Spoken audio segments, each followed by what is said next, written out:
আল্লাহ তাআলা নাজিলকৃত বিধিবিধান দিয়ে রাষ্ট্র পরিচালনা করবে না, বিচার বিভাগ চলবে না, কোর্ট কাছারি চলবে না। ওই জাতির পরিণতি হলো তাদের আইন কানুন হবে সীমা লঙ্ঘনকারীদের মতো। সঠিক ন্যায় বিচার প্রতিষ্ঠিত হবে না। ন্যায় বিচার পেতে হলে, ইনসাফ পেতে হলে আল্লাহর আইনের বিকল্প আর কোনো আইন আছে? আর কোনো আইন নেই। এভাবে আল্লাহ তাআলা জানায় দিলেন যে তিনটা পরিণতি হবে। একটা হলো যে কাফের পরিণত হবে, কুফরি ছড়ায়া পড়বে। 2 নম্বর হলো জুলুম হবে, অন্যায় অত্যাচার হবে। 3 নম্বর হলো সীমা লঙ্ঘন হবে। এই জিনিসগুলো আমরা দেখে আসছি। আল্লাহ তাআলা এই জাতিকে এই 3 পরিণতি থেকে উদ্ধার করেন। সকলে বলি আমিন। আমরা যদি একটা সুন্দর সুশৃঙ্খল একটা ইসলামী ব্যবস্থা পেতে চাই, ইসলামী সমাজ পেতে চাই, রাষ্ট্র পেতে চাই, তবে অবশ্যই আমাদেরকে আল্লাহ তাআলার আইনকে কার্যকর করতে হয়। সাল্লাল্লাহু আলাইহি সাল্লাম উপস্থিত এরকম একটা মজমার মাঝে সাহাবীদেরকে উদ্দেশ্য করে বললেন যে আমার কাছে জিবরিল আলাইহিস সালাম এসেছে। আতানি জিবরিল ফাআখবারানি, আমার কাছে জিবরিল আলাইহিস সালাম এসে সুসংবাদ দিয়ে গেল, খবর দিয়ে গেল, ইন্নাল্লাহা সুবহানাহু ওয়া তাআলা ইউবাহি বিকুমুল মালাইকা, আল্লাহ তাআলা তোমরা এখানে যারা বসে আছো এদেরকে নিয়ে আরশে মহল্লায় তোমাদেরকে নিয়ে গর্ব করতেছেন, প্রশংসা করতেছেন। সুবহানাল্লাহ। সুতরাং আমাদের অন্তর থেকে খুশি হওয়া দরকার যে আল্লাহ তাআলার দরবারে আরশে মহল্লায় আমাদের ব্যাপারে আল্লাহ তাআলা প্রশংসা করছেন। শুধু তাই নয়, হাদিসের বর্ণনায় এসেছে আল্লাহ তাআলা ফেরেশতাদেরকে উদ্দেশ্য করে বলেন, قال الله تبارك وتعالى إني أشهدكم, আল্লাহ তাআলা বলেন ও ফেরেশতারা আমি তোমাদেরকে সাক্ষী রাখছি, আমি তোমাদেরকে সাক্ষী বানাচ্ছি, আমি আমার ওই বান্দাদেরকে ক্ষমা করে দিলাম। ইন্নী গফারতু লাহুম, আমি ওই বান্দাদেরকে আমি ক্ষমা করে দিলাম। ওয়াবাদদালতু সাইয়্যাতুহুম হাসানাত, তাদের গুনাহগুলোকে আমি নেকি দ্বারা পরিবর্তন করে দিলাম। সুবহানাল্লাহ। শুধু তাই নয়, ফাআ'তাইতুহুম মা সাআলুহু ওয়া আজারতুহুম মিম্মা ইসতাজারু, তারা যা যা আমার কাছে কামনা করে, চায়, বাসনা করে, পরিকল্পনা করে, দোয়া করে, আমি তাদেরকে ওই সমস্ত জিনিসগুলো দান করে দিলাম। এবং যেই সমস্ত জিনিস থেকে মুক্তি পেতে চায়, বিপদ আপদ বালা মুসিবত, চূড়ান্ত বিপদের জায়গা জাহান্নাম থেকে মুক্তি পেতে চায়, আমি সেই মুক্তিও তাদের জন্য বরাদ্দ করে দিলাম। এভাবে সুসংবাদ আল্লাহ তাআলা ফেরেশতাদেরকে সাক্ষী রেখে তারপরে দিয়ে দেন। সুবহানাল্লাহি ওয়া বিহামদিহি। শুধু তাই নয়, এমত অবস্থায় ফেরেশতারা পাল্টা একটা প্রশ্ন করে আল্লাহ তাআলার কাছে, ইয়া রব ফীহিম ফুলানুন আবদুন খাত্তাব, সেখানেও তো এমন বান্দাও রয়েছে যাদের গুনাহ বোঝা বড়, অনেক বড় বোঝা নিয়ে তারা সেখানে বসেছে। লাইসা মিনহুম আই লাইসা কামিসলিহিম, তারা তো তাদের অন্তর্ভুক্ত নয়, তারা তো নেককারদের অন্তর্ভুক্ত নয়, তাদের মতো নিষ্পাপ নয়, তাদের অন্তরের নিয়তটা বিশুদ্ধ নয়, অতটুকু বিশুদ্ধ নিয়ত নিয়ে তারা এখানে আসে নাই, এমনি এসেছে। ইন্নামা জাআ লিহাজাতি, সে তার নিজের প্রয়োজনে এসেছে, সে ঘোরাঘুরি করেছিল। এমত অবস্থায় ফাজালাসা মাআহুম, কি যেন মনে করে তাদের সাথে বসে গিয়েছে, ঘোরাঘুরি করতেছে, হঠাৎ করে কি মনে করে বসে গেল। তার মানে কি বোঝা যায়? হাদিসে বলা যায় ফাজালাসা মাআহুম, তাদের সাথে বসে গিয়েছে। এখন আমরা যদি ঘোরাঘুরি করি, দাঁড়ায় থাকি, তাহলে কি এই ফজিলত পাওয়া যাবে? জোরে বলেন, পাওয়া যাবে না। ফাজালাসা মাআহুম, বসে গিয়েছে, ঘোরাঘুরি করছিল কিন্তু বসে গিয়েছে। ইন্নামা মাররাম ফাজালাসা মাআহুম, মনে হয় যেন আমাদের জন্যই হাদিসটা এসেছে। ঘোরাঘুরি করছিল, বসে গেল। ওই বান্দা তো এমনি আসছিল দেখার জন্য যে মাহফিলটা কেমন হয় দেখে আসি। সেখানে আইসা সে কোরআনের কথা শুনবে, হাদিসের কথা শুনবে, এরকম বিশুদ্ধ তার একবারে নিয়ত ছিল না। এই দেদুল্যমান অবস্থা, এরকম মানুষ আছে না? খুব বেশি একটা আগ্রহ নাই, এমনি ঘুরঘুর করে, দেখি কি কেমন কি করে, কেমন ঢং চলে, কেমন আওয়াজ চলে, ওয়াজ না শুনে আওয়াজের জন্য অপেক্ষা করে, কামনা করে, চায় যে কেমন হয় দেখি। এরকম নড়বড়ে ইমানদার সে সেখানে বসে গেছে। ফাজালাসা মাআহুম, এর ব্যাপারে কি হবে? ইয়া আল্লাহ, এর ব্যাপারে কি হবে এটা জানায়া দেন। এবার আল্লাহ তাআলা ডেকে বলেন, ওয়ালাহু ক্বাদ গাফারতু হুমুল কওম হুমুল জুলাসা লা ইয়াশকা বিহিম জালিসুহুম, তার জন্য আমার ফয়সালা হলো আমি তাকেও ক্ষমা করে দিলাম। কেন ক্ষমা করে দিলাম? সেখানে যেই মানুষগুলো বসেছে, সেখানে বসে বসে আমার কালামুল্লাহর আলোচনা শুনছে, আমার হাবিবের হাদিস মোবারক শুনছে, সেই বান্দাগুলো আমার বড় পছন্দনীয় হওয়ার কারণে ওই বান্দাটার ইমানে কমজোরি থাকার পরেও, নিয়তে কমজোরি থাকার পরেও, নিয়তটা পুরাপুরি শুদ্ধ না হওয়ার পরেও তাদের উসিলায় আমি বাকিদেরকেও ক্ষমা করে দিলাম। সুবহানাল্লাহ। তাহলে বসলে লাভ আছে না নাই? সুবহানাল্লাহ।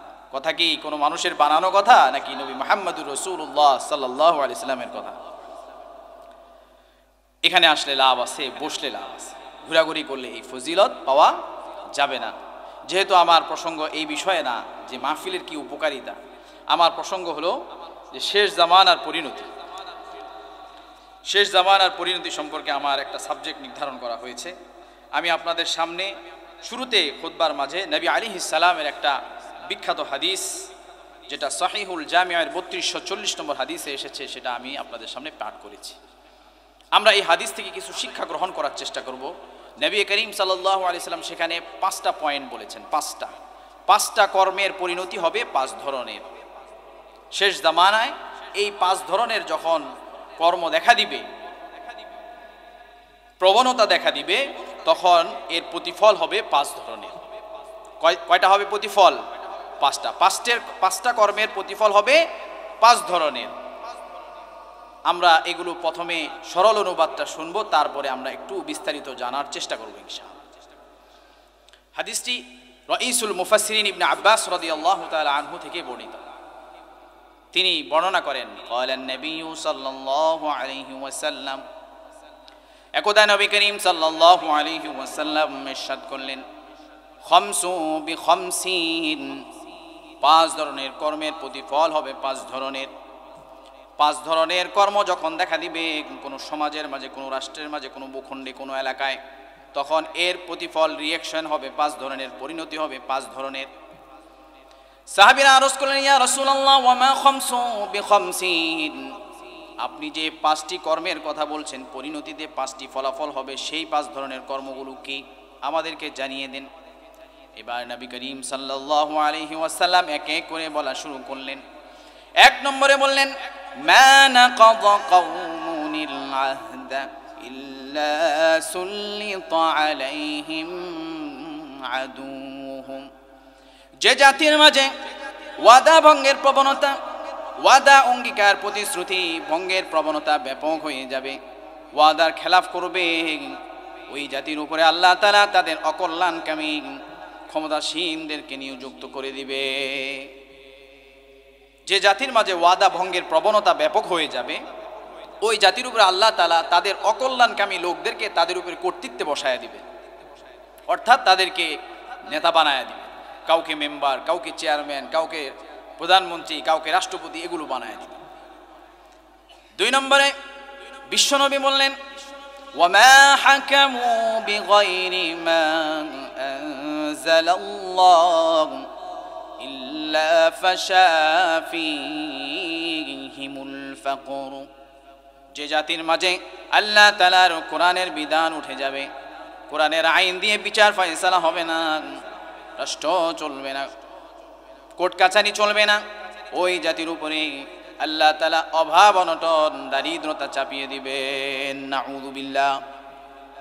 2 নম্বর। 3 নম্বরে বিশ্বনবী আরো ডেকে বললেন, ওয়ালা যাহারাত ফীহিমুল ফাহিশাতু ইল্লা ফাশা ফীহিমুল মাউত, যে জাতির মাঝে অশ্লীলতা, বেহায়াপনা, নির্লজ্জতা ব্যাপক হয়ে যাবে, সয়লাভ হয়ে যাবে, আল্লাহ তাআলা ওই জাতির মাঝে আকস্মিক মৃত্যুর প্রবণতা বাড়ায় দিবে। নাউযুবিল্লাহ। একটু নাউযুবিল্লাহ বললেন যেন আল্লাহ আমাদেরকে হেফাজত করে, যেহেতু এগুলো সুসংবাদ না, দুঃসংবাদ, সতর্কবাণী, এই জন্য নাউযুবিল্লাহ বলতে হবে। 4 নম্বরে বিশ্বনবী নাকি বললেন, ওয়ালা তাফফুল মিকিয়ালা ইল্লা মুনিউন নাবাতা ওয়া উখিযু বিসসিনিন, যে জাতির মাঝে অপরকে ঠকানোর প্রবণতা ব্যাপক হয়ে যাবে, অপরের সম্পদ আত্মসাতের প্রবণতা ব্যাপক হয়ে যাবে। আল্লাহ তাআলা ওই জাতির স্বাভাবিক ফসলাদির ফলন আল্লাহ তাআলা বন্ধ করে দিবেন। নাউযুবিল্লাহ বলেন। একটু জোরে বলার চেষ্টা করি, তা না হলে তো ঘুম চলে আসবে। সুবহানাল্লাহ, মাশাআল্লাহ। ভাইকে আল্লাহ তাআলা বরকত দান করে, জোরে বলছে। একটু জোরে বলার চেষ্টা করতে হবে। এখানে অনেক যুবকরা আছে, বৃদ্ধরা না হয় না বলতে পারে, কিন্তু যুবকরা তো একটু আওয়াজ দিয়ে বলা দরকার। এবার ৫ নম্বরে বিশ্বনবী ডেকে বলেন, ওয়ালা মানাউয যাকাতা ইল্লা হুবিসা আনহুমুল কতর। যে জাতির মাঝে যাকাত দেওয়ার ব্যাপারে অলসতা তৈরি হবে, গাফলতি তৈরি হবে, যাকাত তারা দিতে চাবে না, আল্লাহ তাআলা ওই জাতির উপরে রহমতের বৃষ্টি বর্ষণ করা বন্ধ করে দিবে। নাউযুবিল্লাহ। তাহলে গেল ৫টা। তাহলে প্রথমটা কি? একটু বলতে হবে যেন আমাদের একটু ব্রেনে বসে যায়। আমরা যখন পড়ালেখা করি তখন একটু একটু, যখন বাচ্চারা পড়ে, আমরা ছোটকালে পড়েছি, একটু একটু পড়লে নিজের সাথে সাথে বললে এটা ব্রেনে বসে যায়, ঠিক কি না? তাহলে প্রথমটা হলো, যে জাতি ওয়াদার বরখেলাফ করবে আল্লাহ তাআলা ওই জাতির উপরে তাদের অকল্যাণকামী শত্রুকে ক্ষমতাধর বানায়া দিবে। ২ নম্বর হলো, যে জাতির মাঝে আল্লাহ তাআলার নাজিলকৃত বিধি বিধান দিয়ে আইন কানুন পরিচালিত হবে না, আল্লাহ তাআলা ওই জাতির মাঝে অভাব অনটন দারিদ্রতা চাপায়া দিবে। ৩ নম্বর হলো, যে জাতির মাঝে অশ্লীলতা, বেহায়াপনা, নির্লজ্জতা, পর্দাহীনতার সয়লাভ হয়ে যাবে, আল্লাহ তাআলা ওই জাতির মাঝে আকস্মিক মৃত্যুর প্রবণতা বাড়ায়া দিবে। ৪ নম্বর হলো, যে জাতির মাঝে ওজনে কম দেওয়া, অপরকে ঠকানোর প্রবণতা ব্যাপক হয়ে যাবে, অপরের সম্পদ আত্মসাৎ করার প্রবণতা ব্যাপক হয়ে যাবে, আল্লাহ তাআলা ওই জাতির স্বাভাবিক ফলফলাদির ফলন এগুলোকে আল্লাহ তাআলা বন্ধ করে দিবে। দুর্যোগ দুর্ভিক্ষ দিয়ে তাদেরকে আল্লাহ তাআলা পাকড়াও করে দিবেন, আক্রান্ত করে দিবেন। ৫ নম্বর হলো, যে জাতি যাকাত আদায়ের ব্যাপারে গাফলতি করবে, দিতে চাবে না, ৯-৬ করবে, আল্লাহ তাআলা ওই জাতির উপরে রহমতের বৃষ্টি বর্ষণ করা বন্ধ করে দিবেন। নাউযু বিল্লাহি মিন যালিক। এখন আমরা একটা একটা করে একটু ভালোভাবে জানার চেষ্টা করব, একটু বোঝার চেষ্টা করব। ১ নম্বরে নবীজি বললেন, মা নাকাদা কওমুনিল আহদা ইল্লা সুল্লিত আলাইহিম আদু। যে জাতির মাঝে ওয়াদার বরখেলাফ, ওয়াদা অঙ্গীকার প্রতিশ্রুতি আমরা করি কি করি না? ওয়াদা অঙ্গীকার করি। আমরা বিভিন্ন সময় মানুষকে ওয়াদা দিই যে আমরা আপনার কাজটা করে দিব, আপনার দেনাটা পরিশোধ করে দিব, এই ধরনের কথা আমরা বলি। এই ওয়াদা বরখেলাফের প্রবণতা যখন ব্যাপক হয়ে যাবে, আল্লাহ তাআলা তাদের উপরে তাদের অকল্যাণকামী শাসক নিযুক্ত করে দিবে। এখন ওয়াদা কয় প্রকার? উলামায়ে কেরামের ভাষায় ওয়াদা হলো ৩ প্রকার। আমরা একটু বিষয়গুলো মনোযোগের সাথে শোনার চেষ্টা করব, তাহলে আমাদের পুরাপুরি বিস্তারিত জানা হয়ে যাবে, আমাদের ব্রেনে বসে যাবে। ১ নম্বর হলো আল আহদু বাইনাল্লাহি ওয়া বাইনান নাস। ১ নম্বর কি? আল আহদু বাইনাল্লাহি ওয়া বাইনান নাস। এটার অর্থ হলো যে বান্দা এবং আল্লাহ তাআলার মাঝে পারস্পরিক ওয়াদা, বান্দা এবং আল্লাহ তাআলার মাঝে পারস্পরিক ওয়াদা। ২ নম্বর হলো আল আহদু বিবাউদিন নাস, মানুষের সাথে মানুষের ওয়াদা। ৩ নম্বর হলো আল আহদু বাইনাশ শাইতানি ওয়া বাইনান নাস, শয়তান এবং মানুষের সাথে পারস্পরিক ওয়াদা। ৩টা। তাহলে আমরা এক এক করে জেনে নিই। ১ নম্বর ওয়াদা আল আহদু বাইনাল্লাহ ওয়া বাইনান নাস। ১ নম্বরে হলো আল্লাহ এবং বান্দার সাথে ওয়াদা। এই ওয়াদা সম্পর্কে কালামে মাজিদে আল্লাহ তাআলা জানিয়ে দিয়েছেন, ওয়া ইযা আখাযা রাব্বুকা মিন বানি আদামা মিন যুহুরিহিম যুররিয়াতাহুম ওয়া আশহাদাহুম আলা আনফুসিহিম আলাস্তু বিরাব্বিকুম ক্বালু বালা শাহিদনা। ও নবী, আপনি স্মরণ করুন, মানব জাতি ভুলে গিয়েছে, আলামে আরওয়াহে আমি তাদেরকে আদম আলাইহিস সালামের পেট থেকে বের করে এনেছিলাম এবং তাদেরকে আমি তাদের কাছ থেকে সাক্ষ্য নিয়েছিলাম, প্রতিশ্রুতি নিয়েছিলাম, আলাস্তু বিরাব্বিকুম, আমি কি তোমাদের রব নই? তোমরা সকলে সাক্ষ্য দাও। সকলেই বলল ক্বালু বালা, সকলেই সাক্ষ্য দিয়ে বলল নিঃসন্দেহে আপনি আমাদের রব। সুবহানাল্লাহ। রাইসুল মুফাসসির ইবনে আব্বাস রাদিয়াল্লাহু আনহু বলেন, নবী করিম সাল্লাল্লাহু আলাইহি ওয়াসাল্লাম এই আয়াত প্রসঙ্গে আরেকটু বললেন, একটু তাফসীর করলেন। ইন্নাল্লাহা সুবহানাহু ওয়া তাআলা আখাযা মিনহুমুল মিসাকা আন ইয়া'বুদুহু ওয়া লা ইউশরিকু বিহি শাইআ। আল্লাহ তাআলা ওই সময় আল্লাহ তাআলা বান্দার কাছে ওয়াদা নিলেন, বান্দা দুনিয়ার জমিনে আমি তোমাকে একদিন পাঠাবো, তুমি সেখানে আমার ইবাদত করবে আর আমার সাথে অন্য কাউকে কোনো জিনিসকে তুমি শরীক করবে না। সুবহানাল্লাহ। সাক্ষ্য নিলেন যে আমার সাথে কোনো শরীক করবে না, খবরদার শরীক করবে না। আলাস্তু বিরাব্বিকুম, আমি কি তোমাদের রব নই? সবাই সাক্ষ্য দিল, হ্যাঁ আপনি আমাদের রব। এখন বলেন তো আমাদের রব কে? আমাদের ব্যক্তিগত জীবনের রব কে? আমাদের পারিবারিক জীবনের রব কে? আমাদের সামাজিক জীবনের রব কে? আমাদের অর্থনৈতিক জীবনের রব কে? আমাদের রাষ্ট্রীয় জীবনের রব কে? আমাদের আন্তর্জাতিক পরিমণ্ডলের রব কে? সুবহানাল্লাহ। এই যে সাক্ষ্য দিলেন, এটা রেকর্ড হয়ে গেল। আল্লাহ তাআলা এর বিনিময়ে হাসরের ময়দানে এই সাক্ষীগুলোকে উপস্থাপন করবেন।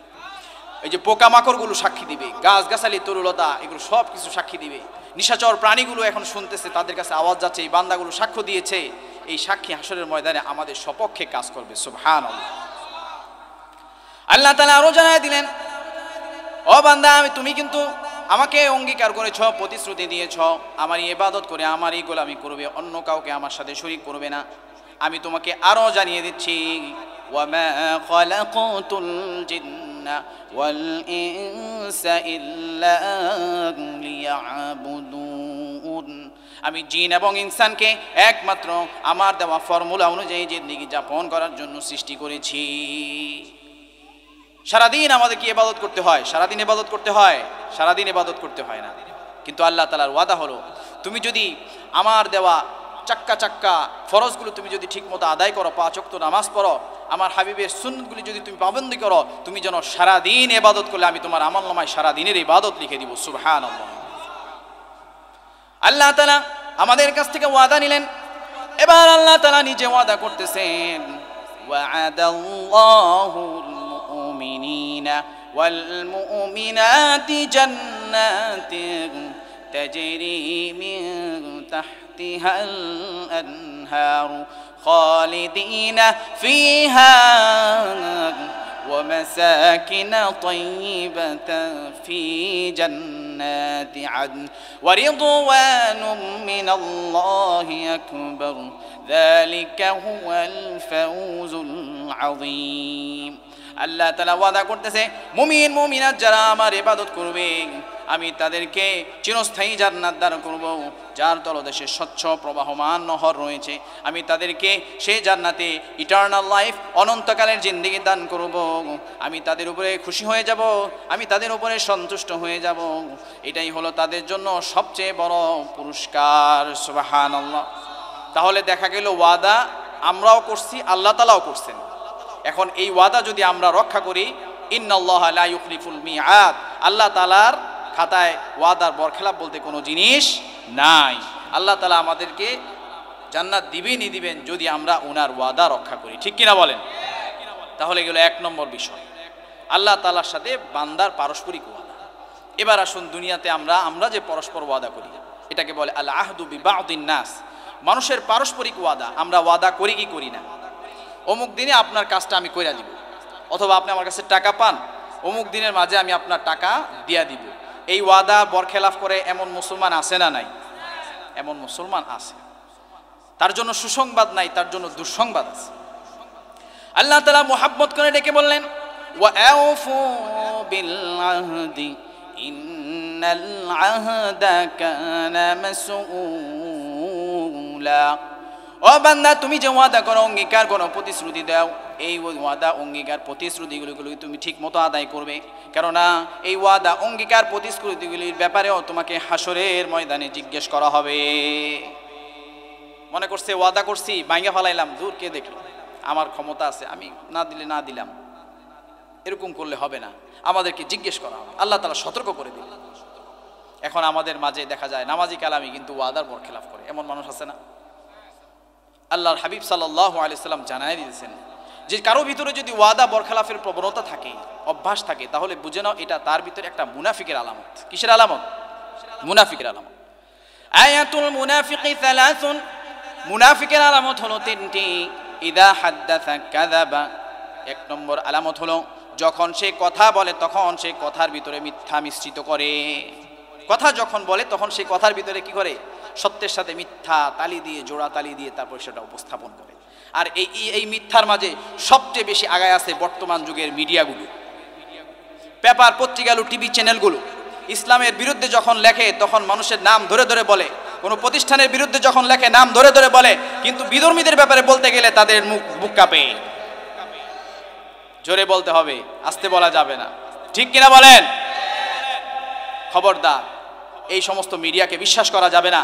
আল্লাহ তাআলা কালামে মাজিদে জানিয়ে দিয়েছেন, ইন জাআকুম ফাসিকুম বিনাবাইন, তোমাদের কাছে যদি কোনো ফাসিক, পাপাচারী, সীমা লঙ্ঘনকারীরা কোনো খবর দেয়, এই খবর বিশ্বাস করার আগে তুমি অবশ্যই যাচাই বাছাই করে তারপরে বিশ্বাস করবে। যখন মুসলিমদের ব্যাপারে কোনো অপবাদ আসে, তুমি প্রথমে বলবে যে না, মুসলিমরা এটা করতে পারে না, আমি যাচাই বাছাই করে তারপরে সিদ্ধান্তে উপনীত হব, আগেই তুমি বিশ্বাস করবে না। এজন্য সাবধান হতে হবে। আমরা দেখেছি কি হয়েছে ইদানিংকালে। আল্লাহ তাআলা আমাদেরকে বুঝার তৌফিক দান করেন। তাহলে ওয়াদার বরখেলাফ আমাদের মাঝে আছে, এটা আমাদের মাঝে কি রাখা যাবে না। যখন বলে মিথ্যা বলে, কথা যখন বলে মিথ্যা বলে, ওয়া ইযা ওয়া'আদা খুলাফা, যখন ওয়াদা করে ওয়াদার বরখেলাফ করে, এটাও মুনাফিকের আলামত। ওয়া ইযা তুমিনা খানা, যখন তার কাছে আমানত রাখা হয় তখন সে আমানতের খেয়ানত করে, এটা মুনাফিকের আলামত। এখন আমি চিন্তা ভাবনা করে দেখি, নিজের সমালোচনা আমি নিজে করি যে আমার ভিতরে এই জিনিসগুলো আছে কিনা। থাকলে আজকেই আমি সেটাকে বাদ দিয়ে দেই, আল্লাহর কাছে সাহায্য চাই যে আল্লাহ, আমি তো মিথ্যা বলে ফেলি, গোপনে নিবৃতে নিশিরাতে তাহাজ্জুদ নামাজ পড়ে আল্লাহর কাছে কান্নাকাটি করি। তোমার বহু বান্দা আছে সারা জিন্দেগি কোনো মিথ্যা কথা বলে নাই, এমন বান্দা আছে না নাই? এমন মানুষ আছে না নাই? আমি কেন আল্লাহর কাছে দোয়া করতে পারবো না? দোয়া করতে কি টাকা লাগে নাকি হুজুরে ভাড়া করে না তারপর দোয়া করা লাগবে? লাগবে না। আপনি নিশিরাতে দাঁড়াবেন, আল্লাহর দরবারে 2 রাকাত নামাজ পড়বেন, বলবেন আল্লাহ, আমি তো জানি আমি মিথ্যা কথা বলি, তোমার দুনিয়ার ভিতরে বহু বান্দা আছে যারা জীবনে একটা মিথ্যা কথা বলে নাই, তুমি আমাকে তার মতো বানায় দাও। হাসরের ময়দানে এই বান্দা যখন মিথ্যার জন্য গ্রেফতার হবে তখন সে একটা কিছু বলার সুযোগ পাবে, আল্লাহ, আমি আপনার কাছে নিশিরাতে চাইছিলাম, কান্না করছিলাম, কিন্তু আপনি আমাকে যেভাবে দিচ্ছেন এইভাবেই হয়েছে, আমি বারবার চেষ্টা করছি, হয় নাই, আপনি আমাকে মাফ করে দেন। বলার সুযোগ থাকবে কি থাকবে না? সুযোগ থাকবে। আর যদি আমি না চাই আল্লাহর কাছে কিছু বলতে পারবো? সোজা জাহান্নামে চলে যেতে হবে, আর বলার কোনো উপায় থাকবে না। এই জন্য আল্লাহর কাছে সব কিছু চাইতে হয়। আমার ভিতরে থাকা নিফাকি, আমার ভিতরে থাকা ওয়াদার বরখেলাফের প্রবণতা, আমার ভিতরে থাকা আমানতের খেয়ানতের প্রবণতা, সমস্ত জিনিস আল্লাহর কাছে চাই আমি সংশোধন করে নেওয়ার চেষ্টা করবো। ঠিক আছে ইনশাআল্লাহ? আল্লাহ তাআলা কবুল করেন। তাহলে গেল কি, যে মানুষের মাঝে মানুষের পারস্পরিক ওয়াদা, এটা গেল। তারপরে 3 নম্বরে যেটা আসে সেটা হলো আল আহদু বাইনা শাইতানি ওয়া বাইনান নাস। 3 নম্বর হলো যে শয়তান এবং বান্দার মাঝে, মানুষের মাঝে ওয়াদা। এখন বলবেন এটা আশ্চর্যজনক ব্যাপার, এটা তো কোনোদিন শুনি নাই। আল্লাহ তাআলা কালামে মাজিদে আমাদেরকে জানায় দিয়েছেন। আল্লাহ তাআলা কালামে মাজিদে আমাদেরকে বহু জিনিস জানায় দিয়েছেন। আমরা যদি সেগুলোকে অনুসরণ করি তবে আমরা দিনের উপরে চলতে পারবো এবং বুঝতে পারবো শয়তানের চক্রান্ত কি, আমার কোথায় ভুল আছে, ত্রুটি আছে। এই জন্য আল্লাহ তাআলার কালামে মাজিদ জানার জন্য এরকমভাবে এই মাহফিলে আসার এগুলোর কোনো বিকল্প নাই। এবার আমরা জেনে নেই যে শয়তান কি করে। আল্লাহ তাআলা কালামে মাজিদে বলেন, ইয়াঈদুহুম ওয়া ইউমান্নিহিম ওয়া মা ইয়াঈদুহুমুশ শাইতানু ইল্লা গুরুরা। শয়তান মানুষের অন্তরে কুমন্ত্রণা দেয়, অঙ্গীকার ওয়াদা করে, প্রতিশ্রুতি দেয়। তার প্রতিশ্রুতিগুলো হলো মিথ্যা। ওয়া মা ইয়াঈদুহুমুশ শাইতানু ইল্লা গুরুরা, সেই যত ধরনের কুমন্ত্রণা দেয় অন্তরে, এগুলো সুনিশ্চিতভাবে মিথ্যা, এগুলো সত্য হওয়ার কোনো সম্ভাবনা নাই। আল্লাহ তাআলা জানায় দিলেন শয়তান মনের ভিতরে ওয়াসওয়াসা দেয়, প্রতিশ্রুতি সৃষ্টি করে, খাও দাও ফুর্তি করো, দুনিয়াটা মস্ত বড়। এরকম খেয়াল আসে কি আসে না? যা আছে সব করো, হালাল হারামের বাউন্ডারি মানার কোনো প্রয়োজন নাই, দুনিয়াটা মস্ত বড়, বহুত দিন বাইচা থাকবা, এরকম প্রতিশ্রুতি অন্তরে পয়দা করে দেয়। এই জন্য নবীজি বলেন, আল কাইয়ুসু মান দানা নাফসাহু ওয়া আমিলা লিমা বা'দাল মাউত। বুদ্ধিমান ব্যক্তি সে যে কিনা নিজের নফসের চাহিদা অনুযায়ী সে চলে না, সে আল্লাহ তাআলার দেওয়া বিধি বিধানগুলো মান্য করে এবং আখিরাতমুখী আমল করে সে প্রচেষ্টা চালাইতে থাকে। ওয়ালা আজিজু মান ইত্তাবা নাফসাহু হাওয়াহা ওয়া তামান্না আলা আল্লাহ। নির্বোধ ওই ব্যক্তি, বোকা ওই ব্যক্তি যে কিনা নিজের খেয়াল খুশি অনুযায়ী চলে, যেমনে মন চায় সেমনে চলে, খাওয়া দাওয়া ফুর্তি করো, দুনিয়াটা মস্তে বড়, এই ফর্মুলা অনুযায়ী চলে, আর আশা করে আল্লাহ তাআলা তাকে মাফ করে দিবে। নাউযুবিল্লাহ, এমন মানুষ আছে না? আল্লাহ তাআলা মাফ করে দিবে, মনের ভিতরে শয়তানে এরকম ধোঁকা দেয়। আল্লাহ তাআলা জানায় দেয়, وقال الشيطان لما قضي الأمر إن الله وعدكم وعد الحق ووعدتكم فأخلفتكم وما كان لي عليكم من সুলতান। হাসরের ময়দান যখন কায়েম হয়ে যাবে তখন শয়তান জাহান্নামীদের উদ্দেশ্য করে বলবে, আল্লাহ তাআলার ওয়াদাই হলো সত্য আর আমার ওয়াদাগুলো ছিল মিথ্যা। আল্লাহ তাআলার ওয়াদাগুলো সত্য, আমার ওয়াদাগুলো ছিল মিথ্যা, প্রতারণা। আমি তো শুধু তোমার মাত্র খালি মনের ভিতরে একটু ওয়াসওয়াসা দিছি, তুমি নিজের মতো করেই তুমি চলছো। আমার তো তোমার হাতের উপরে নিয়ন্ত্রণ ছিল না, আমার তো তোমার পায়ের উপরে নিয়ন্ত্রণ ছিল না, তোমার চোখের উপরে আমার নিয়ন্ত্রণ ছিল না, তোমার জবানের উপরে আমার নিয়ন্ত্রণ ছিল না। আমি খালি মনের ভিতরে তোমাকে একটু খোঁচা দিছি, আর তুমি কেন তোমার পাকে গুনাহের দিকে চালাইলা? তুমি কেন তোমার হাতকে গুনাহের দিকে, অন্যায়ের দিকে চালাইলা? তুমি কেন তোমার চোখকে এরকমভাবে নাজায়েজের দিকে তুমি তাকাইলা? তুমি কেন তোমার জবান দিয়ে তুমি অবাঞ্ছিত কথাবার্তা বললা, গুনাহের শব্দ তুমি কেন উচ্চারণ করলা? আমি তো এগুলোর মালিক ছিলাম না, তুমি ছিলে এগুলোর মালিক, এবার জাহান্নামে যাও। নাউযুবিল্লাহ বলেন। চিন্তা করেন কত বাস্তব কথা আল্লাহ তাআলা কালামে মাজিদে আমাদেরকে জানায় দিয়েছে। সুতরাং বোঝা যায় যে শয়তানও কি করে, আমাদের দিলের ভিতরে অঙ্গীকার দেয়, আরে টেনশন নাই, যায়্যানা লাহুমুশ শাইতানু আমালাহুম, আমাদের কর্মকাণ্ডগুলোকে সৌন্দর্য মণ্ডিত করে তুলে ধরে, না তুমি সঠিক পথে আছো, মনে হয় যে আমি সঠিক পথে আছি, আমি কি জাহান্নামে যাবো নাকি? জাহান্নামের সার্টিফিকেট হুজুরে লয়ে বইছে নাকি? আমি কই যাবো এটা তো আমি বা আল্লাহ তাআলাই ভালো জানে। এভাবে বলে। কোরআনের সাথে আমাকে মিলাইতে হবে, কোরআন হলো কুষ্টি পাথর, এটা দিয়ে যখন ঘষা দিবে তখনই বোঝা যাবে আমি আসলে কত বড় মুমিন হয়েছি। ঠিক কিনা বলেন? তাহলে এই হইল ওয়াদার ব্যাপার। আল্লাহ তাআলা ওয়াদার ব্যাপারে আরো অনেক গুরুত্ব আরোপ করেছেন। হে ঈমানদারেরা, তোমরা ওয়াদাকে পালন করো। ইয়া আইয়ুহাল্লাযীনা আমানু আউফু বিল উকুদ, হে আমার ঈমানদারেরা, তোমরা তোমাদের কৃত ওয়াদা অঙ্গীকারগুলো তুমি পালন করো। وأوفوا بعهد الله إذا عاهدتم, আল্লাহর নামে তোমরা যখন ওয়াদা করো, অঙ্গীকার করো, কাউকে প্রতিশ্রুতি দাও, এই ওয়াদা অঙ্গীকার প্রতিশ্রুতিগুলি তুমি সঠিকভাবে আদায় করো।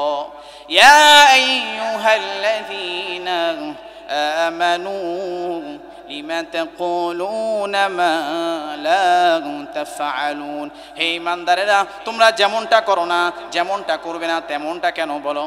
কাবুরা মাকতান ইনদাল্লাহি তাকুলু মা লা তাফআলুন, আল্লাহ তাআলার কাছে বড় অপছন্দনীয় জিনিস হলো যেমনটা বলা তেমনটা না করা।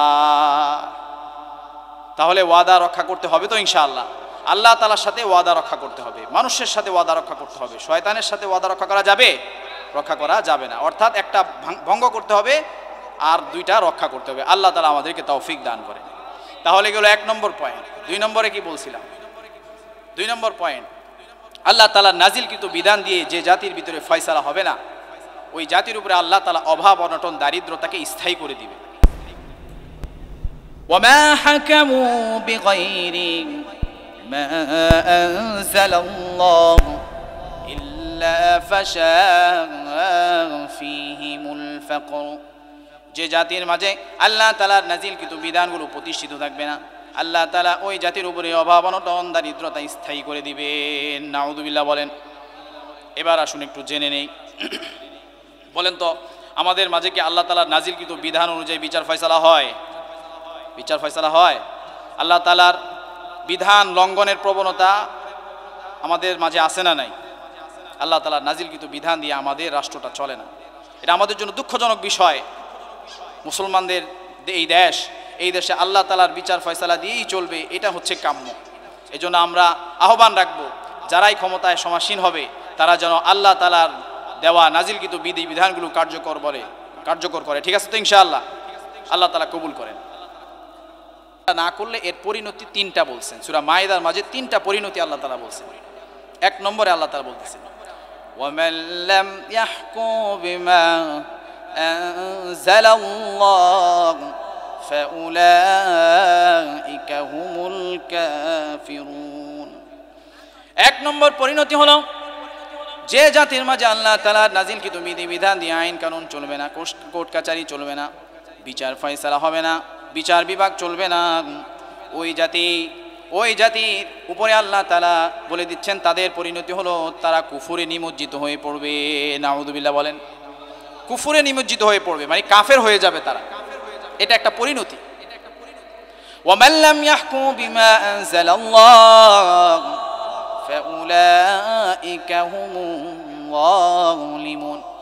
যে জাতির মাঝে আল্লাহ তাআলার দেওয়া বিধিবিধান কার্যকরী থাকবে না, কার্যকর তারা করবে না, তাদের পরিণতি হলো তারা জুলুমের মাঝে নিজেরা আক্রান্ত হয়ে পড়বে। তারা জুলুমে আক্রান্ত হয়ে পড়বে, তাদের উপরে জুলুম হবে, অন্যায় হবে, অত্যাচার হবে। দুই নম্বর পরিণতি ওয়ামান লাম ইয়াহকুম বিমা আনজালাল্লাহ ফাউলাইকা হুমুল ফাসিকুন। যে জাতি আল্লাহ তাআলা নাজিলকৃত বিধিবিধান দিয়ে রাষ্ট্র পরিচালনা করবে না, বিচার বিভাগ চলবে না, কোর্ট কাচারি চলবে না, ওই জাতির পরিণতি হলো তাদের আইন কানুন হবে সীমা লঙ্ঘনকারীদের মতো। সঠিক ন্যায় বিচার প্রতিষ্ঠিত হবে না। ন্যায় বিচার পেতে হলে, ইনসাফ পেতে হলে আল্লাহর আইনের বিকল্প আর কোনো আইন আছে? আর কোনো আইন নেই। এভাবে আল্লাহ তাআলা জানায় দিলেন যে তিনটা পরিণতি হবে। একটা হলো যে কাফের পরিণত হবে, কুফরি ছড়ায়া পড়বে। দুই নম্বর হলো জুলুম হবে, অন্যায় অত্যাচার হবে। তিন নম্বর হলো সীমা লঙ্ঘন হবে। এই জিনিসগুলো আমরা দেখে আসছি। আল্লাহ তাআলা এই জাতিকে এই তিন পরিণতি থেকে উদ্ধার করেন। সকলে বলি আমিন। আমরা যদি একটা সুন্দর সুশৃঙ্খল একটা ইসলামী ব্যবস্থা পেতে চাই, ইসলামী সমাজ পেতে চাই, রাষ্ট্র পেতে চাই, তবে অবশ্যই আমাদেরকে আল্লাহ তাআলার আইনকে কার্যকর করতে হয়। নবী করিম সাল্লাল্লাহু আলাইহি ওয়াসাল্লাম ইসলামকে এবং রাষ্ট্র ব্যবস্থাকে দুই ভাইয়ের সাথে তুলনা করছেন, একে অপরের সহযোগী। নবী করিম সাল্লাল্লাহু আলাইহি ওয়াসাল্লাম হাদিসে কারিমায় বলেন, ইন্নাল ইসলামা ওয়াস সুলতানা আখাওয়ানি তাওআমান। ইসলাম এবং রাষ্ট্রযন্ত্র হলো দুটি যমজ ভাইয়ের মতো। লা ইয়াসলুহু আখির ওয়াহিদুম মিনহুমা ইল্লা বিসাহিবিহি। একটি অপরটিকে ছাড়া পূর্ণাঙ্গভাবে চলতে পারে না, একটি অপরটিকে ছাড়া পূর্ণাঙ্গ চলতে পারে না। আল ইসলামু ওয়াস-সুন ওয়াস-সুলতানু হারিসুন। ইসলাম হলো মূল ভিত্তি, মূল কাঠামো। এটা যদি না থাকে তবে কোনো কিছুরই অস্তিত্ব থাকবে না। ওয়াস-সুলতানু হারিসুন, রাষ্ট্র ব্যবস্থা হলো ওই মূল ভিত্তির পাহারাদার। যদি পাহারাদার না থাকে, যে জিনিসের পাহারাদার না থাকে ওই জিনিস ক্ষতিগ্রস্ত হয়ে যায়, সেটাও চলতে পারে না। কত সুন্দরভাবে নবীজি জানায় দিলেন যে ইসলাম হলো মূল ভিত্তি, মূল কাঠামো, আর রাষ্ট্র ব্যবস্থা হলো তার পাহারাদার। যখন এই দুইটা সমন্বিতভাবে চলবে তখনই ইসলামের সুফল মুসলিম সহ এমনকি বিধর্মীরাও সেই সুযোগ লাভ করবে। সুবহানাল্লাহ। এই জন্য ইসলামী আইন খুব জরুরি। এই পৃথিবীকে ১৫০০ বছর ইসলাম শাসন করেছে, সেখানে বিধর্মীরাও ছিল, কিন্তু ইতিহাস থেকে পাওয়া যায় না সেখানে জুলুম হয়েছে। বরঞ্চ আমরা যে ইতিহাস পাই যে ইহুদি যখন নালিশ নিয়ে গেল, সেখানে বড় সাহাবী আলী রাদিয়াল্লাহু আনহুর বিপক্ষে রায় চলে গেল। আমরা এরকম অসংখ্য অগণিত নমুনা মিসাল আমরা পাবো। এই জন্য ইসলাম যখন কায়েম হবে তখন মুসলিমরাও সুখে থাকবে, বিধর্মীরাও সুখে থাকবে। আর এতে কি হবে? আল্লাহ তাআলা আমাদের মাঝে যে দারিদ্রতা স্থায়িত্ব করার যে আল্লাহ তাআলা হুমকি দিয়েছেন, সেটা আল্লাহ তাআলা আমাদের থেকে তুলে নেবেন। নবী করিম সাল্লাল্লাহু আলাইহি সাল্লাম ইসলাম অনুযায়ী শাসন না করার পরিণতি সম্পর্কে হাদিসে বর্ণনা করেছেন। এর মাঝে গুরুত্বপূর্ণ একটা হাদিস আপনাদের সামনে তুলে ধরতে চাই। নবী করিম সাল্লাল্লাহু আলাইহি সাল্লামের একজন সাহাবী, বিখ্যাত সাহাবী কাব ইবনে উজরা, নবী করিম সাল্লাল্লাহু আলাইহি সাল্লাম কাব ইবনে উজরাকে ডেকে একবার নসিহত করলেন, কিছু কথা শোনালেন। عن كعب بن عجرة رضي الله عنه قال قال رسول الله صلى الله عليه وسلم يا كعب بن عجرة أعاذك الله من إمارة السفهاء। ও আমার প্রিয় সাহাবী কাব ইবনে উজরা, আমি আল্লাহ তাআলার কাছে নির্বোধদের শাসন ব্যবস্থা থেকে তোমার জন্য পানা চাই। কাব ইবনে উজরা রাদিয়াল্লাহু আনহু জিজ্ঞেস করলেন, ইয়া রাসূলুল্লাহ ওয়া মা ইমারাতুস সুফাহা, নির্বোধদের শাসন ব্যবস্থা কি, যদি একটু ব্যাখ্যা করে বলেন। নবী করিম সাল্লাল্লাহু আলাইহি ওয়াসাল্লাম এবার ডেকে বললেন, ইয়া কাব ইবনে উজরা ইন্নাল উমারা ইয়াকুনুনা বা'দি, আমার পরে কিছু ক্ষমতাধর লোকেরা আসবে, রাষ্ট্র ব্যবস্থার কর্ণধারেরা দুনিয়ার জমিনে তারা আগমন করবে। লা ইয়াকতাদুনা বিহাদিহি, তারা আমার দেওয়া পথ পদ্ধতি পন্থা তারা অবলম্বন করবে না, তারা মানুষের দেওয়া পথ পদ্ধতি পন্থা অবলম্বন করবে। ওয়ালা ইয়াস্তান্নুনা বিসুন্নতি, তারা আমার দেওয়া সুন্নতি নববী পদ্ধতি অনুসরণ করবে না, আমার সুন্নতকে তারা অনুসরণ করবে না, তারা আমার সুন্নতের খেলাফ ভিন্ন পথে তারা চলবে। এভাবে নবীজি ডেকে বললেন। নবী করিম সাল্লাল্লাহু আলাইহি ওয়াসাল্লাম আরো ডেকে বললেন, আলা আন্না রাহাল ইসলামি দাইরাতুন, ও আমার সাহাবীরা শুনে নাও, ইসলামের চাকাটা ঘূর্ণায়মান থাকবে, ইসলাম চলমান থাকবে, ইসলাম থেমে যাবে না। আলা আন্না রাহাল ইসলামি দাইরাতুন ফাদুরু মাআল কিতাবি হাইসু দার, যতদিন তুমি জীবিত থাকবে ততদিন ইসলামকে ধরে ঝুলে থাকবে, কখনোই খবরদার ইসলামকে ছেড়ে দিবে না। আলা ইন্নাহু সায়াকুনু আলাইকুম উমারা, খুব শীঘ্রই এমন আমির উমারারা আসবে, এমন কর্তৃত্বশীল নেতৃস্থানীয় ব্যক্তিবর্গ আসবে, ইয়াকুদুনা লিআনফুসিহিম মা লা ইয়াকুদুনা লাকুম, তারা নিজেদের জন্য আইন কানুন বানাবে, নিজেদের স্বার্থটাকে অগ্রাধিকার দিবে, তোমাদের জন্য তারা আইন কানুন বানাবে না, তোমাদের স্বার্থকে অগ্রাধিকার তারা দিবে না। খবরদার তোমরা তাদের অনুগামী হবে না, তাদের অনুসরণ করবে না। ইন আসাইতুমুহুম কাতালুকুম ওয়া ইন আতাতুমুহুম আদাল্লুকুম, যদি তোমরা তাদের অনুসরণ করো তবে তারা তোমাদেরকে পথভ্রষ্ট করবে, আর যদি তোমরা তাদের বিরোধিতা করো এমন হতে পারে তোমাদেরকে তারা হত্যা করবে, জেল দিবে, জুলুম দিবে, অন্যায় করবে, অত্যাচার করবে। এরকম নমুনা আছে না নাই? আল্লাহ আমাদেরকে হেফাজত করেন। এভাবে সাবধান করে দিলেন। এবার বিশ্বনবী আবার ডেকে বললেন, ইয়া কাব ইবনে উজরা, ও কাব ইবনে উজরা, শুনে নাও, যারা আমার পথ পদ্ধতি পন্থা অবলম্বন করবে না তাদের পরিণতি তো অনেক ভয়াবহ। তবে তাদের অনুসারী যারা, লা ইয়াকতাদুনা বিহাদিহি ওয়া লা ইয়াস্তান্নুনা বিসুন্নতি, যারা আমার পথ পদ্ধতি সুন্নতকে অবলম্বন করবে না, আমার সুন্নতের খেলাফ চলবে, আমার সাথে তাদের কোনো সম্পর্ক নাই। ওয়ালা ইয়ারিদু আলাইয়া হাউদি, তারা আমার হাউজে কাউসারের নিকটে আসতে পারবে না, পানি পান করবে তো দূরের কথা, নাউযুবিল্লাহ। তারা হাউজে কাউসারের পানি পান করবে তো দূরের কথা, তারা আমার হাউজে কাউসারের কাছেও আসতে পারবে না। ফামান লাম ইউসাদ্দিকুহু বিকাযিবিহি ওয়া আ'আনাহুম আলা যুলমিহিম, তাদের মিথ্যা প্রতারণা ধোঁকাগুলোকে যারা সত্যায়ন করবে, তাদের জুলুম অন্যায় অত্যাচারের সমর্থন যারা দিবে, তারা ফাউলাইকা লাইসু মিন্নি ওয়া লাস্তু মিনহুম, তারা আমার উম্মতের কেউ নয়, আমিও তাদের কেউ নই। অর্থাৎ এই ধরনের কর্মকাণ্ড যখন হবে তখন নবী করিম সাল্লাল্লাহু আলাইহি ওয়াসাল্লাম তাদের থেকে সম্পর্ক ছিন্ন করে দিচ্ছেন। আল্লাহ তাআলা এই ধরনের পরিস্থিতি থেকে আমাদেরকে হেফাজত করেন বলে আমিন। এবার আসুন আমরা 2 নম্বর পয়েন্টে যেটা জানলাম সেটা হলো, আল্লাহর আইন যদি না থাকে তবে সেখানে আল্লাহ তাআলা অভাব অনটনকে স্থায়ী করে দিবেন। এই বিষয়টা আমরা একটু জানি। অভাব অনটন, উলামায়ে কেরামের মতে অভাব অনটন হলো 3 ধরনের, আল ফাকরু ফিল আজসাদ ওয়াল ফাকরু ফিল আ'রাদ ওয়াল ফাকরু ফিল আমওয়াল, অর্থাৎ শারীরিক, মানসিক, অর্থনৈতিক।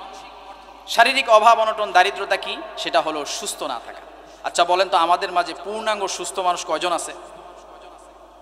ওষুধ ছাড়া মানুষ আছে? মানুষ পাওয়াই যাবে না, এমন একটা অবস্থা। তাহলে বোঝা যায় যে এই আযাব আমাদেরকে কিছুটা গ্রাস করে নিছে, ঠিক কিনা বলেন? তারপরে মানসিক অভাব কি? মানসিক অভাব অনটন দারিদ্রতা হলো অন্তরে প্রশান্তি না থাকা। বাড়ি আছে, গাড়ি আছে, সবই আছে, কিন্তু অন্তরে শান্তি নাই। তাহলে এই রোগ আমাদের মাঝে আছে না নাই? এটাও আমাদের মাঝে আছে। আর অর্থনৈতিক কি? অর্থনৈতিক অভাব অনটন দারিদ্রতা হলো অর্থনীতির মাঝে স্থিতিশীলতা না থাকা, জিনিসপত্রের দাম বেড়ে যাওয়া। এখন এই জিনিসটা আমাদের মাঝে আছে না নাই? এই যে আযাব আমাদের উপরে আছে, এগুলো থেকে বাঁচতে হলে কি করতে হবে? আল্লাহ তাআলার বিধান এই জমিনে কার্যকর করতে হবে, ঠিক কিনা বলেন? আল্লাহ তাআলা তৌফিক দান করেন। এবার আসুন আমরা 3 নম্বর যে পয়েন্ট সেটা একটু শুনি। 3 নম্বরে আল্লাহর হাবিব সাল্লাল্লাহু আলাইহি সাল্লাম বলতেছেন, ওয়ালা যাহারাত ফীহিমুল ফাহিশাতু ইল্লা ফাশা ফীহিমুল মাউত। যে জাতির মাঝে অশ্লীলতা, বেহায়াপনা, নির্লজ্জতা, পর্দাহীনতা ব্যাপক হয়ে যাবে, আল্লাহ তাআলা ওই জাতির মাঝে আকস্মিক মৃত্যুর প্রবণতা ব্যাপক করে দিবেন। নাউযু বিল্লাহ। যে জাতির মাঝে অশ্লীলতা, বেহায়াপনা, নির্লজ্জতা ব্যাপক হয়ে যাবে, ওই জাতির মাঝ থেকে আল্লাহ তাআলা, ওই জাতির উপরে আল্লাহ তাআলা আকস্মিক মৃত্যুর প্রবণতা চাপায়া দিবেন। তো পর্দা সম্পর্কে আমাদের হযরত আলোচনা করেছেন, আমরা জানি আল্লাহ তাআলা পর্দাকে অনেক গুরুত্ব দিয়েছেন। মা বোনদেরকে আল্লাহ তাআলা অনেক ইজ্জত দিয়েছেন। যে সময় নারী শিশুদেরকে জীবন্ত দাফন করা হতো, ওই সময়ে আল্লাহ তাআলা তাদেরকে কোরআনে অবস্থান দিয়েছেন। মা হিসাবে তাকে কোরআনে অবস্থান দিয়েছেন, বোন হিসাবে কোরআনে অবস্থান দিয়েছেন, কন্যা সন্তান হিসাবে কোরআনে অবস্থান দিয়েছেন। নবী করিম সাল্লাল্লাহু আলাইহি সাল্লাম জানায় দিয়েছেন, ইন্নাল জান্নাতা তাহতা আকদামিল উম্মাহাত, যে জান্নাত আমি তোমাদের মায়েদের পায়ের নিচে রেখে দিয়েছি। এত সম্মান আল্লাহ তাআলা দিয়েছেন, সুবহানাল্লাহ। আল্লাহ তাআলা এত সম্মান দিয়েছেন, এই জন্য মা বোনদেরকে পর্দা করতে হবে। পর্দা যদি করে তবে আল্লাহ তাআলা আমাদেরকে এই যে অশ্লীলতা, বেহায়াপনার জন্য যে আযাব দিবেন বলে আমাদেরকে সতর্ক করে দিয়েছেন, এটা থেকে আল্লাহ তাআলা আমাদেরকে হেফাজত করবেন। এখন এই দায়িত্ব শুধু মা বোনদের না, এটা তো আমাদেরও দায়িত্ব, ঠিক কিনা বলেন? আমাদের দায়িত্ব হলো আমরা নজরকে হেফাজত করব এবং পাশাপাশি আমরা তাদের জন্য পর্দার জন্য যা যা করা দরকার সেগুলো আমরা করব। আল্লাহ তাআলা কালামে মাজিদে বলেন, ইয়া আইয়ুহাল্লাযীনা আমানু কু আনফুসাকুম ওয়া আহলিকুম নারা। হে ঈমানদারেরা, তোমরা নিজেরা বাঁচো এবং তোমাদের আহাল পরিবার পরিজনদেরকে জাহান্নামের আগুন থেকে বাঁচাও। সাবধান করে দিয়েছেন। আর যদি এই সাবধান বাণী আমরা না শুনি, আমাদের মা বোনেরা যদি না শুনে, তাহলে তাদের কি পরিণতি হবে? নবী করিম সাল্লাল্লাহু আলাইহি সাল্লাম হাদিসে কারিমায় বলেন, সিনফানি মিন আহলিন নারি লাম আরাহুমা। 2 ধরনের জাহান্নামীদেরকে আমি এখনো দেখিনি, আমার জীবদ্দশায় তারা আসেনি। 1 নম্বরে হলো মাআহুম সিয়াতুন কাযনাবিল বাকরি, কওমুন মাআহুম সিয়াতুন কাযনাবিল বাকরি ইয়াদরিবুনা বিহান নাস। এমন জাতির আগমন হবে যাদের কাছে একটি ছড়ি থাকবে, জুলুমের ছড়ি, অর্থাৎ জুলুমের ক্ষমতার ছড়ি। সেটা সর্বদা সতেজ থাকবে, সর্বদা উদ্গ্রীব হয়ে থাকবে গরুর লেজের মতো। কিভাবে কাকে ধরা যায়, কাকে মারা যায়, এমন তাদের অবস্থা হবে। এমন জাতির আগমন হবে, মুসলমানদের উপরে তারা জুলুম করবে। এই জাতিকে আমি দেখি নাই, এরা জাহান্নামী। 2 নম্বরে যেই জাতিদেরকে আমি দেখি নাই, যেই শ্রেণীকে আমি দেখি নাই, ওয়ানিসাউন কাসিয়াতুন আরিয়াত মুমিলাতুম মাইলাত লা ইয়াদখুলনাল জান্নাহ ওয়ালা ইয়াজিদনা রিহাহা ওয়া ইন্না রিহাহা লা ইউজাদু মিন মাসিরাতি 500 আমিন। এবং ওই শ্রেণীর নারীদেরকে আমি এখনো দেখিনি যারা কিনা পোশাক আচ্ছাদিত উলঙ্গ থাকবে, অর্থাৎ তারা পোশাক পরার পরেও মনে হবে যেন তারা উলঙ্গ। তাদের আকর্ষণীয়, তাদের আকৃষ্ট করার মতো অঙ্গগুলো ভিজিবল থাকবে, দৃশ্যমান থাকবে, এমন ধরনের পোশাক আচ্ছাদিত নারীদেরকে আমি দেখিনি। তাদের আরেকটা আলামত হলো তারা মানুষকে আকৃষ্ট করার জন্য তাদের খোপাগুলো উঁচু উঁচু হবে। তারা নিজেরাও পরপুরুষের প্রতি আকৃষ্ট হবে, পরপুরুষও তাদের প্রতি আকৃষ্ট হবে। এই ধরনের নারীরা হলো জাহান্নামী। শুধু জাহান্নামী নয়, তারা কখনোই জান্নাতের সুঘ্রাণ পাবে না, অথচ জান্নাতের সুঘ্রাণ 500 বছর দূরত্ব থেকেও পাওয়া যায়। এই জন্য মা বোনদের জন্য সতর্কবাণী এটা, যে আমরা নিজেদেরকে পর্দার ভিতরে রাখবো। আর যদি এরকমভাবে আমাদের সমাজটা সুন্দর হয়ে যায়, এই যে সতর্কবাণীগুলো বলা হয়েছে, প্রথম হলো ওয়াদার বরখেলাফ করা, 2 নম্বর হলো আল্লাহর নাজিলকৃত বিধান দিয়ে ফয়সালা না করা, 3 নম্বর হলো পর্দা পর্দা না থাকা, 4 নম্বর হলো অপরকে ঠকানো, 5 নম্বর হলো যাকাত না দেওয়া। এই যে এগুলো বলা হয়েছে, এই জিনিসগুলোর ব্যাপারে যদি আমরা সতর্ক হয়ে যাই, তবে আল্লাহ তাআলার জমিনে আল্লাহ তাআলা শান্তি এবং রহমত বরকত দিয়ে আমাদেরকে ভরপুর করে দিবেন। আল্লাহ তাআলা আমাদের এই যে কথাগুলো বললাম সেগুলোর উপরে বুঝে শুনে আমল করার তৌফিক দান করেন।